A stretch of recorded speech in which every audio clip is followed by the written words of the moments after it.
البدع والأهواء، أهل البدع العقائدية وأهل البدع السياسية. نقول بيننا وبينكم السلف، بيننا وبينكم الكتب، كان فيقول البدع بيننا وبينكم. Masih membahas tentang hadis Abi Hurairah tadi. Kemudian apa hak muslim terhadap muslim? Yang keempat, ijabatud dakwah, yaitu memenuhi panggilan. Dan ini adalah termasuk apa? Penghormatan kita kepada saudara kita. Makanya diriwayatkan oleh Imam Ahmad di dalam Musnad beliau, juga diriwayatkan oleh Imam Bukhari di dalam di dalam Al-Adabul Mufrad, bahwasanya Rasulullah SAW bersabda, "Lau du'itu ila qira'in la ajabtu, walau uhditu qira'an la qabiltu." Kalau saya dipanggil untuk jemputan makan walaupun hanya qira', yaitu sekedar daging yang menempel di kuku kambing, saya akan datang itu. Kemudian apa? Walaupun saya diberi hadiah hanya dari qira', yaitu apa? Ya, daging yang menempel di kuku kambing itu aja, itu pun saya akan menerima. Ini menunjukkan apa? Pemuliaan yang sempurna dari Rasulullah SAW kepada kaum mukminin siapapun mereka. Dan ini masuk di dalam keumuman firman Allah Ta'ala, apa itu? Wahfid janaha kalimanittaba'aka minal mu'minin, yaitu rendah hatilah engkau kepada orang-orang yang mengikutimu dari kalangan mukminin. Jangan ketika mereka sudah ikut kita lalu kita apa? Kita bersikap sombong, kita bersikap angkuh, dan bahkan kita meminta mereka ini dan itu, menjadikan kita sebagai raja dan mereka sebagai hamba. Ini tidak layak. Bahkan apa? Kita muliakan mereka. Walaupun panggilannya itu adalah panggilan yang sederhana, makanannya sederhana, maka hendaknya tetap kita itu datang. Selama apa? Selama tidak ada udzur. Demikian pula masalah hadiah, tidak diremehkan walaupun itu adalah apa? Adalah sesuatu yang sederhana. Dan seterusnya. Untuk masalah hadiah, insya Allah nanti akan dibahas khusus oleh Imam Nawawi, tidak perlu kita bahas sekarang. Tapi yang menjadi permasalahan dalam masalah ini adalah masalah memenuhi panggilan tadi. Dan panggilan itu banyak, panggilan yang bersifat mutlaqah, yaitu sekedar jemputan makan tanpa ada sebab khusus. Dan yang kedua adalah ketika ada walimatul urus, maka untuk yang kedua ini sifatnya adalah wajib. Sampai-sampai Rasulullah yaitu siapa sahabinya ya? Kenapa? Yang mengatakan itu apa itu? Mandu'iya ila walimah falam yujibha faqad asa Abul Qasim.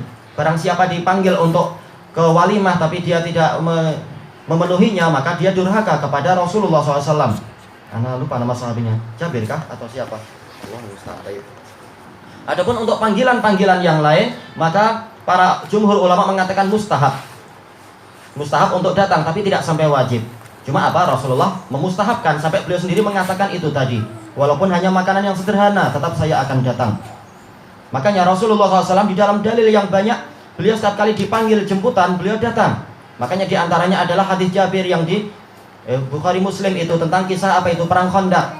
Yang Jabir mengatakan kepada Rasulullah SAW, "Wahai Rasulullah, ini istri saya telah membuat masakan sedikit, tapi sedikit saja, Anda datang bersama mungkin 2 atau 3 orang." Ternyata Rasulullah menyeru kepada seluruh pasukan Khandaq, "Ya ashabal Khandaq, hada Jabir kada wa kada." Maka halumu, mari kalian semua datang. Kemudian apa? Jabir berangkat duluan untuk menemui istrinya. Begitu masuk rumah, istrinya bilang, "Bika, ini salahmu, ini salahmu." Jabir mengatakan, "Saya sudah bisiki Rasulullah, bilang 2 atau 3 orang saja." Ternyata apa? Allah menghendaki lain, yaitu barokah yang besar, dimakan nggak habis-habis. Demikian pula apa? Di dalam kejadian yaitu Abu Thalhah dan Ummu Sulaim. Abu Thalhah mengatakan pada istrinya, "Wahai Ummu Sulaim, tadi Rasulullah SAW di dalam ketika membangun Khandaq, menggali Khandaq itu, longkang-longkang, saya lihat Rasulullah itu sangat lapar. Suara beliau sudah sangat lirih. Maka apakah engkau punya sesuatu?" Maka Ummu Sulaim mengatakan, "Oh ada sedikit adonan, ada sedikit tepung. Kita buat adonan dan di situ ada kambing. Boleh kita sembelih. Kemudian kita panggil Rasulullah dengan beberapa sahabat." Nah, setelah dimasak semua, maka apa? Maka maka Abu Thalhah menyuruh Anas bin Malik untuk apa? Menemui Rasulullah. Dengan apa? Membawa beberapa roti. Kemudian menyampaikan itu ke Rasulullah. Rasulullah menyebutkan ini dan itu. Kemudian apa? Langsung semuanya dipanggil. Ribuan orang yang dalam pasukan perang Khandaq itu. Karena semuanya lapar dan Rasulullah beliau tidak ingin kenyang sendiri sementara yang lain lapar. Semuanya diajak. Inilah baru pemimpin yang sebenarnya yang harusnya diikuti. Baik, kemudian apa? ketika masuk ke dalam rumah, maka Abu Thalhah sebelum disalahkan istrinya, dia sudah bilang, aku sudah bilang begini, tapi ternyata Rasulullah mengajak semua. Nah, tapi apa? Ummu Sulaim lain dengan yang tadi. Ummu Sulaim mengatakan Allah dan Rasulnya lebih tahu. Nah, ternyata memang apa? Dia lebih pandai. Disebutkan dalam syarahnya itu menunjukkan apa? Kesempurnaan akal Ummu Sulaim. Tahu Rasulullah berbuat ini pasti ada sesuatu. Nggak mungkin akan menyusahkan orang, dan makanya nggak boleh kita berbuat seperti itu zaman sekarang. Dijemput 2 orang, kita langsung panggil orang satu kampung. Itu nggak boleh. Kita nggak punya mukjizat. Malu Iya. rumah. Tayyib. Nah, kemudian apa? Rasulullah berkata kepada Abu Thalhah, yaitu apa? Hendaknya adonan yang masih ada di burmah itu, di atas tungku itu, jangan kalian turunkan dan jangan kalian buka, biar aku yang membuat rotinya. Rasul langsung buat rotinya sendiri, memanaskan dan seterusnya. Ya, memang beliau diberkahi. Dan kemudian Rasulullah mengatakan pada para sahabat, udkhulu asyarah, masuk 10 masuk, makan sampai kenyang, pulang dan seterusnya. Sampai mereka semua keluar, ternyata apa? Makanannya itu bahkan bukan hanya masih sisa, bahkan apa? Dia lebih lagi. Kemudian Rasulullah mengatakan pada Abu Thalhah, sedekahkan kepada tetangga-tetanggamu, karena sekarang ini mereka memang sedang kelaparan. Nah, memang berkahnya besar. Mereka nggak kurang apa-apa dan mereka bahkan dapat pahala banyak. Cuma niatnya untuk 2-3 orang, ternyata ribuan orang mendapatkan kebaikan. Nah, mereka dapat pahalanya. Baik. Lalu bagaimana? Apa hukum untuk kita memanggil orang lain yang tidak dipanggil oleh tuan rumah? Dijelaskan oleh para ulama, hukumnya adalah apa? Haram sampai dapat izin dari tuan rumah. Sebagaimana diriwayatkan oleh Imam Bukhari dari hadis Aisyah, yaitu ada orang Yahudi, tetangga Rasulullah SAW, menjemput Rasulullah untuk apa? Untuk makan. Maka Rasulullah mengatakan, wahadih, yaitu Aisyah, istriku juga ikut boleh enggak? Orang Yahudi mengatakan, enggak boleh ikut. Maka Rasulullah mengatakan, fala idan, kalau gitu saya enggak akan datang. Nah, ini enggak kenyang sendiri sementara istrinya lapar. Nah, ini Rasulullah penyayang. Kemudian kembali orang Yahudi bilang menjemput, tapi apa? Rasulullah tetap seperti itu. Istriku boleh ikut tidak? Ketika enggak, Rasulullah enggak maksa, tapi Rasulullah mengatakan, kalau begitu saya enggak datang. Kenapa? Karena bukan walimah urus. Kalau pernikahan memang harus datang. Ini bukan pernikahan, maka tidak harus datang. Tapi apa? Bicara baik-baik. Setelah yang ketiga, baru kemudian apa? Yahudinya mengatakan boleh ikut, karena Yahudi ingin Rasulullah memang datang ke rumahnya. Maka Rasulullah pun mengajak Aisyah. Beliau mengatakan na'am idan, kalau gitu boleh. Juga apa disebutkan di Sahih Bukhari juga, ketika Rasulullah dijemput dengan apa? Dengan satu orang yang lain, yaitu 2 orang, untuk masuk ke rumah orang lain untuk makan. Kemudian apa? Ternyata ketika mereka berjalan, datang orang ketiga, yaitu orang ketiga ikut. Maka Rasulullah tidak terus-menerus langsung memasukkan dan sebagainya. Rasulullah bilang pada tuan rumah, sesungguhnya orang ini ikut di belakangku dan aku tidak minta dia. Kalau engkau mengizinkan, maka kita izinkan dia masuk. Kalau tidak, maka dia harus pulang. Sahabat ini mengatakan, bahkan saya izinkan dia masuk, wahai Rasulullah. Baru boleh masuk. Jadi tidak apa? Bersikap seperti istilahnya apa itu? Mutatofil. Yaitu apa? Orang yang tidak dijemput tapi datang. Ini bukan adab yang baik. Nah, ada kitab khusus ditulis oleh Khatib Al-Baghdadi itu. Apa itu? Akhbarul Mutatofilin. Tatofil yaitu bergaya seperti tifl, seperti bayi. Ya, itu apa? Cuma minta aja, tapi walaupun nggak dijemput dia minta. Nah, ini nggak baik. Dan kisahnya panjang tentang apa? Orang-orang yang tidak dijemput tapi dia datang. Ini adab yang jelek. Ya. Ada disebutkan orang itu pandai sekali. Dia disebutkan oleh siapa? Nasr bin Abdullah Al-Jahdami. Ini adalah termasuk apa? Rijal Sahihain.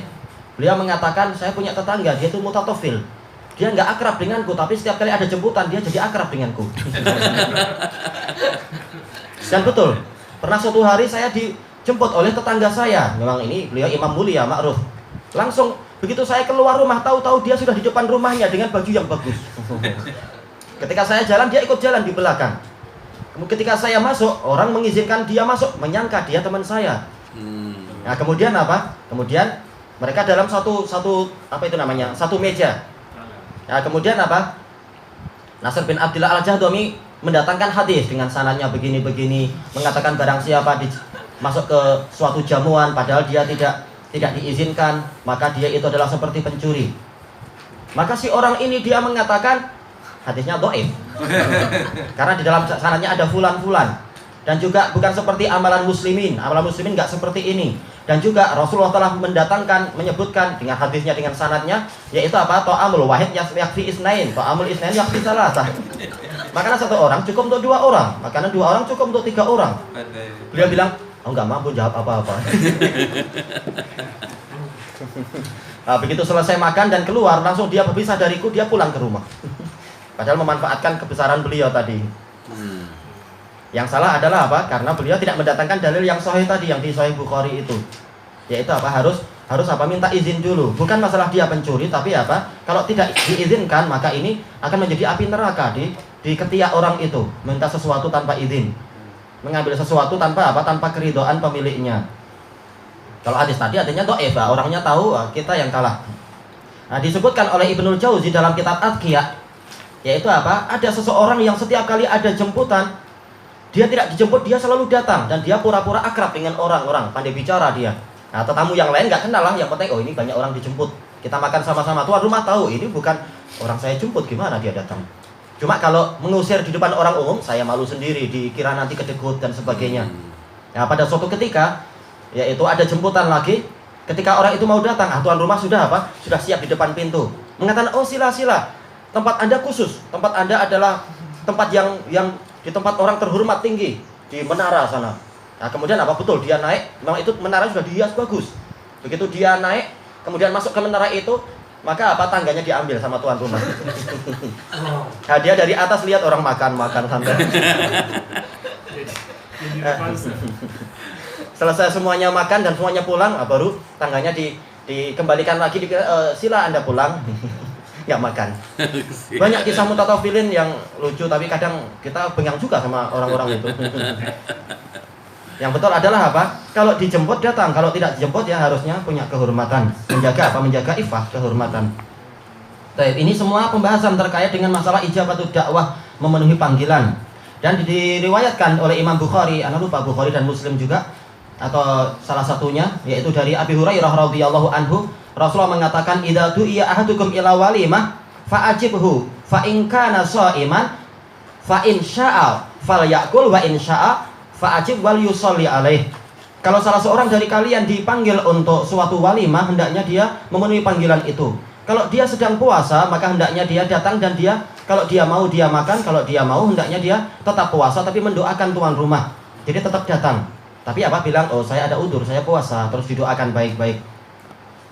Sayyid ilahuna wallahu a'lam.